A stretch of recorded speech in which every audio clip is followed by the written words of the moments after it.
ಬೆಂಗಳೂರಿನಲ್ಲಿ ಅಕ್ರಮವಾಗಿ ನೆಲೆಸಿದಂತ 8 ವಿದೇಶಿ ಪ್ರಜೆಗಳನ್ನು ವಶಕ್ಕೆ ಪಡೆಯಲಾಗಿದೆ. ಚಿಕ್ಕಮಗಳೂರಿನಲ್ಲಿ ಕಿರು ವಿಮಾನ ಹಾರಾಟ ನಡೆಸಿದ್ದು ಆತಂಕ ಮೂಡಿಸಿದೆ. ಇದೆಲ್ಲವನ್ನ ನೋಡೋಣ ಕರ್ನಾಟಕ ನ್ಯೂಸ್ ಟಾಪ್ನಲ್ಲಿ. ಅಕ್ರಮವಾಗಿ ನೆಲೆಸಿದ್ದ ಓರ್ವ ಮಹಿಳೆ ಸೇರಿ 8 ವಿದೇಶಿ ಪ್ರಜೆಗಳನ್ನ ಬೆಂಗಳೂರಿನ ಸಂಜಯ್ ನಗರ ಪೊಲೀಸರು ವಶಕ್ಕೆ ಪಡೆದಿದ್ದಾರೆ. ಕ್ಯಾಮರೂನ್ ದೇಶದ 5, ಸುಡಾನ್ 3 ವಿದ್ಯಾರ್ಥಿ ವೀಸಾದಡಿ ಬಂದಿದ್ರು. ಕಳೆದ 3 ವರ್ಷಗಳಿಂದ ಇಲ್ಲೇ ನೆಲೆಸಿದ್ರು. ವೀಸಾ ಅವಧಿ ಮುಗಿದಿದ್ರೂ ಅಕ್ರಮವಾಗಿ ನೆಲೆಸಿದ್ದ ಆರೋಪದಡಿ ಪೊಲೀಸರು ಪ್ರಕರಣ ದಾಖಲಿಸಿದ್ದಾರೆ. ಬಳಿಕ ಎಲ್ಲರನ್ನೂ ಅವರವರ ದೇಶಕ್ಕೆ ವಾಪಸ್ ಕಳುಹಿಸಿಕೊಡಲಿದ್ದಾರೆ.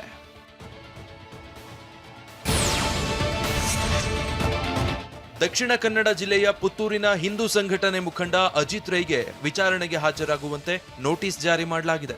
ಪುತ್ತೂರು ಉಪವಿಭಾಗಾಧಿಕಾರಿ ಈ ನೋಟಿಸ್ ಜಾರಿ ಮಾಡಿದ್ದು ಫೆಬ್ರವರಿ 25ರಂದು ವಿಚಾರಣೆಗೆ ಹಾಜರಾಗುವಂತೆ ಸೂಚಿಸಲಾಗಿದೆ. ವಿಚಾರಣೆ ವೇಳೆ ಗಡೀಪಾರು ಆದೇಶ ಆಗುತ್ತಾ ಇಲ್ವಾ ಅನ್ನೋ ಬಗ್ಗೆ ಕುತೂಹಲವಿದೆ.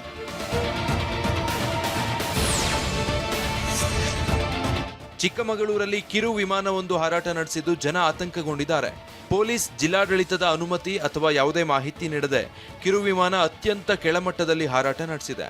ಕಳಸ, ಚಿಕ್ಕಮಗಳೂರು, ಎನ್ಆರ್ಪುರ ತಾಲೂಕಿನ ಗ್ರಾಮಗಳಲ್ಲಿ ಪೊಲೀಸರು ಮಾಹಿತಿ ಕಲೆ ಹಾಕ್ತಿದ್ದಾರೆ.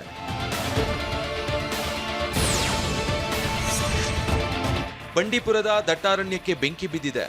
ಅರಣ್ಯ ಇಲಾಖೆ ಸಿಬ್ಬಂದಿ ನಿರ್ಲಕ್ಷ್ಯ ವಹಿಸಿರೋ ಆರೋಪ ಕೇಳಿಬಂದಿದೆ.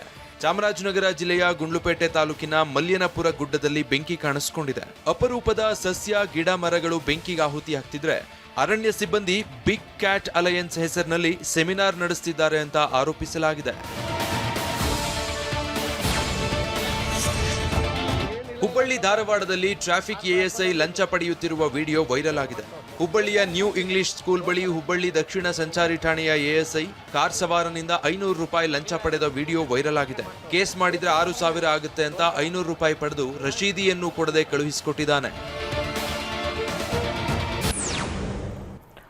ಬೆಕ್ಲು ಶಿವ ಕೊಲೆ ಕೇಸಿನಲ್ಲಿ ಭೈರತಿ ಬಸವರಾಜ್ಗೆ ಬಿಗ್ ಶಾಕ್ ಎದುರಾಗಿದೆ. ಕಮಲಾಕರ್ ಭಟ್ನ ಪ್ರೇಯಸಿ ಸುಚಿತ್ರಾಳ ನವರಂಗಿ ಆಟ ಮತ್ತಷ್ಟು ಬಯಲಾಗ್ತದೆ. ಇನ್ನು ಮೆಟ್ರೋ ಟಿಕೆಟ್ ಪಡೆಯುವುದಕ್ಕೆ ಪ್ರಯಾಣಿಕರು ಪರದಾಡಿದ್ದಾರೆ. ಇದೆಲ್ಲವನ್ನು ನೋಡೋಣ ಸಮಗ್ರ ನ್ಯೂಸ್ ಟಾಪ್ನಲ್ಲಿ.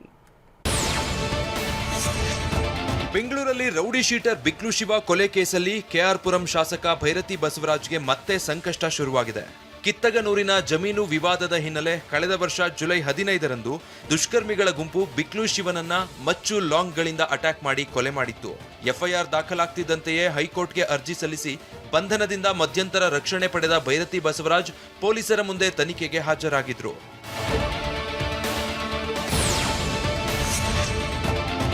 ಹೈಕೋರ್ಟ್ನಲ್ಲಿ ಎಸ್ಪಿಪಿ ಬಿಎನ್ ಜಗದೀಶ್ ವಾದ ಮಂಡಿಸಿದ್ರು. ಒಂದೇ ಪಿಎನ್ಆರ್ ನಂಬರ್ನಿಂದ ಮೊದಲು ಆರೋಪಿ ಜಗದೀಶ್ ಮತ್ತು ಭೈರತಿ ಬಸವರಾಜ್ ವಿಮಾನದ ಟಿಕೆಟ್ ಬುಕ್ ಆಗಿದೆ. ಕುಂಭಮೇಳದಲ್ಲಿ ಫೋಟೋ ತೆಗೆಸಿಕೊಂಡಿದ್ದಾರೆ. ಮೊಬೈಲ್ ಸಿಡಿಆರ್ ಸಾಕ್ಷ್ಯ ಇದೆ ಅಂತ ಪ್ರಬಲ ವಾದ ಮಂಡಿಸಿದ್ರು. ಎರಡೂ ಕಡೆ ವಾದ ಆಲಿಸಿದ ನ್ಯಾಯಮೂರ್ತಿ ಸುನಿಲ್ ದತ್ ಯಾದವ್ ಅವರಿದ್ದ ಹೈಕೋರ್ಟ್ ಪೀಠ ಶಾಸಕ ಭೈರತಿ ಬಸವರಾಜ್ಗೆ ನಿರೀಕ್ಷಣಾ ಜಾಮೀನು ನಿರಾಕರಿಸಿದೆ. ಇದರಿಂದ ಭೈರತಿಗೆ ಬಂಧನ ಭೀತಿ ಶುರುವಾಗಿದೆ. ಭೈರತಿ ಬಸವರಾಜ್ ಹಾಗೂ ಬಿಕ್ಲು ಶಿವನ ಮಧ್ಯೆ ಮೊದಲೇ ವೈಮನಸ್ಸಿತ್ತು. ಫೆಬ್ರವರಿ 18, 2025ರಂದೇ ಜೀವ ಬೆದರಿಕೆ ಬಗ್ಗೆ ದೂರು ನೀಡಿದ್ದಾನೆ. ಅರ್ಜಿದಾರನಿಗೆ ಜಗ್ಗ ಅಲಿಯಾಸ್ ಜಗದೀಶ್ ಪರಿಚಿತನೆಂಬುದಕ್ಕೆ ಸಾಕ್ಷ್ಯಗಳಿವೆ. ಫೋಟೋ, ಸಿಡಿಆರ್ ಹಾಗೂ ಹಿಂದಿನ ದೂರಿನ ಬಗ್ಗೆ ವಿವರಣೆ ಪಡೆಯಲು ತನಿಖೆಗೊಳಪಡಿಸಬೇಕಾದ ಅಗತ್ಯವಿದೆ. ಆರೋಪಿ ಶಾಸಕನಾಗಿದ್ದು ರಾಜಕೀಯವಾಗಿ ಪ್ರಭಾವಿಯಾಗಿದ್ದಾನೆ. ಮೃತ ಮತ್ತು ಆತನ ತಾಯಿ ಇವರ ಕ್ಷೇತ್ರದ ವಾಸಿಯಾಗಿದ್ದಾರೆ. ನಿರೀಕ್ಷಣಾ ಜಾಮೀನು ನೀಡಿದರೆ ನ್ಯಾಯಸಮ್ಮತ ತನಿಖೆಗೆ ಅಡ್ಡಿಯಾಗಬಹುದು. ಈ ಕಾರಣಗಳಿಗಾಗಿ ನಿರೀಕ್ಷಣಾ ಜಾಮೀನು ತಿರಸ್ಕರಿಸುತ್ತಿದ್ದೇನೆ. ಜ್ಯೋತಿಷಿ ಕಮಲಾಕರ ಭಟ್ ಗ್ಯಾಂಗ್ ವಸಂತ ನಾಯಕ್ ಹತ್ಯೆ ಮಾಡಿ ಜೈಲು ಪಾಲಾಗಿದೆ. ಸುಚಿತ್ರಾಳನ್ನ ಕಮಲಾಕರ ಭಟ್ಗೆ ಪರಿಚಯಿಸಿದ್ದು ನಾನೇ ಅಂತ TV9ಗೆ ಉತ್ತರ ಕನ್ನಡ ಜಿಲ್ಲೆ ಸಿದ್ದಾಪುರ ಮೂಲದ ಸುಮಾ ಮಾಹಿತಿ ನೀಡಿದ್ರು. ಸಿದ್ದಾಪುರದಲ್ಲಿ 10 ರೂಪಾಯಿಗಾಗಿ ಸುಚಿತ್ರಾ ಲಾಟರಿ ಹೊಡಿತಾ ಇದ್ಲು. ಕಮಲಾಕರ್ ಭಟ್ ಪರಿಚಯ ಮಾಡಿಸ್ಕೊಟ್ಟ ನಂತರ ಹೈಫೈ ಆಗ್ಬಿಟ್ಲು. ಒಮ್ಮೆ ಆಶ್ರಮಕ್ಕೆ ಹೋದಾಗ ನನ್ನ ಯಾರೋ ಅನ್ನೋ ತರ ನೋಡಿದ್ಲು ಅಂತ ಹೇಳಿದ್ರು. ಮೆಟ್ರೋ ಟಿಕೆಟ್ ತೆಗೆದುಕೊಳ್ಳೋದಕ್ಕೆ ಪ್ರಯಾಣಿಕರು ಪರದಾಡಿದ್ದಾರೆ. ಬ್ಯಾಂಕ್ ಸರ್ವರ್ ಸಮಸ್ಯೆಯಿಂದ ಟಿಕೆಟ್ ಸಿಗದೆ ಪ್ರಯಾಣಿಕರು ಸಂಕಷ್ಟಕ್ಕೆ ಸಿಲುಕಿದ್ರು. ಸಂಜೆ 6 ಗಂಟೆಯಿಂದಲೇ ಬ್ಯಾಂಕ್ ಸರ್ವರ್ ಪ್ರಾಬ್ಲಮ್ ಉಂಟಾಗಿತ್ತು. ಟಿಕೆಟ್ಗಾಗಿ ಮೆಟ್ರೋ ಸ್ಟೇಷನ್ನಲ್ಲೇ ಜನ ಕಾಯೋ ಪರಿಸ್ಥಿತಿ ನಿರ್ಮಾಣ ಆಗಿತ್ತು. Sandal soap factory, Yeshwanthpur station ಸೇರಿ ಹಲವು ನಿಲ್ದಾಣಗಳಲ್ಲಿ ಸಮಸ್ಯೆ ಕಂಡುಬಂತು. BMRCL ಸಿಬ್ಬಂದಿ, ಅಧಿಕಾರಿಗಳ ವಿರುದ್ಧ ಪ್ರಯಾಣಿಕರು ಕಿಡಿಕಾರಿದ್ರು. ಆಕಸ್ಮಿಕ ಬೆಂಕಿಯಿಂದ ಪ್ಲಾಸ್ಟಿಕ್ ಪೈಪ್ಗಳು ಹೊತ್ತಿ ಉರಿದಿವೆ. ಗದಗದ ಶಿವಬಸವ ನಗರದಲ್ಲಿ ಈ ಅಗ್ನಿ ಅವಘಡ ಸಂಭವಿಸಿದೆ. ಕೇಬಲ್ ಲೈನ್ಗೆ ಬಳಸುವ ಲಕ್ಷಾಂತರ ರೂಪಾಯಿ ಮೌಲ್ಯದ ಪೈಪ್ಗಳು ಸುಟ್ಟು ಕರಕಲಾಗಿದೆ. ಇನ್ನು ಸ್ಥಳಕ್ಕೆ ಆಗಮಿಸಿದ ಅಗ್ನಿಶಾಮಕ ದಳ ಸಿಬ್ಬಂದಿ ಬೆಂಕಿ ನಂದಿಸಲು ಹರಸಾಹಸ ಪಟ್ಟರು. ಬೆಟಗೇರಿ ಬಡಾವಣೆ ಠಾಣೆ ವ್ಯಾಪ್ತಿಯಲ್ಲಿ ಪ್ರಕರಣ ನಡೆದಿದೆ.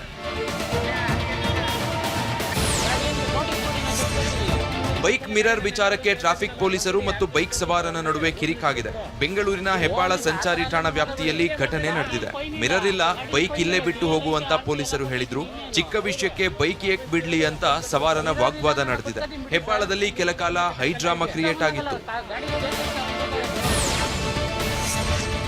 ಹಾವೇರಿಯ ಎಪಿಎಂಸಿ ಅಂಗಡಿಗಳಲ್ಲಿ ತೂಕದಲ್ಲಿ ಮೋಸ ಮಾಡಲಾಗ್ತಾ ಇದೆ. ಎಪಿಎಂಸಿ ವರ್ತಕರ ವಿರುದ್ಧ ರೈತರು ರೊಚ್ಚಿಗೆದ್ದಿದ್ರು. ಸೋಮಶೇಖರ್ ಏರೇಶಿಮಿ ಅಂಗಡಿ ವಿರುದ್ಧ ದೋಖಾ ಮಾಡ್ತಿರೋ ಆರೋಪ ಕೇಳಿ ಬಂದಿದೆ. ಬಸನಕಟ್ಟಿ ರೈತ ಶರಣಗೌಡ ಅಂಗಡಿಗೆ ಕಡಲೆಕಾಳು ತಂದಿದ್ದ. ಕಡಲೆಕಾಳು ತೂಕಕ್ಕೆ ಹಾಕಿದಾಗ ಚೀಲ 58 ಕೆಜಿ ಇದ್ರೆ 55 ಕೆಜಿ ತೋರಿಸ್ತಾ ಇದೆ ಅಂತ ಕಿಡಿಕಾರಿದ್ರು.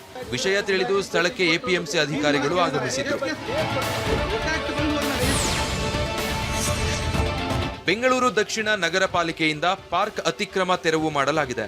ಉತ್ತರಹಳ್ಳಿ ಉಪವಿಭಾಗದ ಗುಬ್ಬಲಾಳ ಗ್ರಾಮದಲ್ಲಿ 3,000 ಚದರ ಮೀಟರ್ ಜಾಗ ಮರಳಿ ವಶಕ್ಕೆ ಪಡೆಯಲಾಗಿದೆ. ಅಂದಾಜು 3 ಕೋಟಿ ಮೌಲ್ಯದ ಭೂಮಿಯನ್ನ ನಗರ ಪಾಲಿಕೆ ವಶಕ್ಕೆ ಪಡೆದಿದೆ. ಪೊಲೀಸರ ಭದ್ರತೆಯಲ್ಲಿ ದಕ್ಷಿಣ ನಗರ ಪಾಲಿಕೆಯಿಂದ ತೆರವು ಕಾರ್ಯ ನಡೆದಿದೆ.